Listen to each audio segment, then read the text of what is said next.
கிறிஸ்துவுக்குள் பிரியமானவர்களே, இன்றைய இறைவார்த்தை மத்தேயு எழுதிய நற்செய்தி 7ஆம் அதிகாரம் 21 முதல் 29 முடிய உள்ள வசனங்கள்.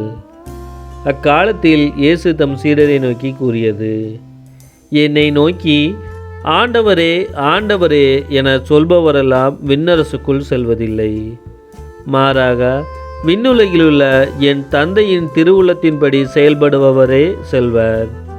அந்நாளில் பலர் என்னை நோக்கி, ஆண்டவரே ஆண்டவரே, உம் பெயரால் நாங்கள் இறைவாக்கு உரைக்கவில்லையா? உம் பெயரால் பேய்களை ஓட்டவில்லையா? உம் பெயரால் வல்ல செயல்கள் பல செய்யவில்லையா என்பர். அதற்கு நான் அவர்களிடம், உங்களை எனக்கு தெரியவே தெரியாது. நெறிகேடாக செயல்படுவோரே, என்னை விட்டு அகன்று போங்கள் என வெளிப்படையாக அறிவிப்பேன்.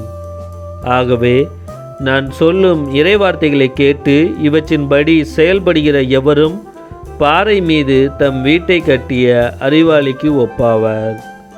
மழை பெய்தது, ஆறு பெருக்கெடுத்து ஓடியது, பெருங்காற்று வீசியது, அவை அவ்வீட்டின் மேல் மோதியும் அது விழவில்லை, ஏனெனில் பாறையின் மீது அதன் அடித்தளம் இடப்பட்டிருந்தது. நான் சொல்லும் இந்த வார்த்தைகளை கேட்டு இவற்றின்படி செயல்படாத எவரும் மணல் மீது தம் வீட்டை கட்டிய அறிவிலிக்கு ஒப்பாவர்.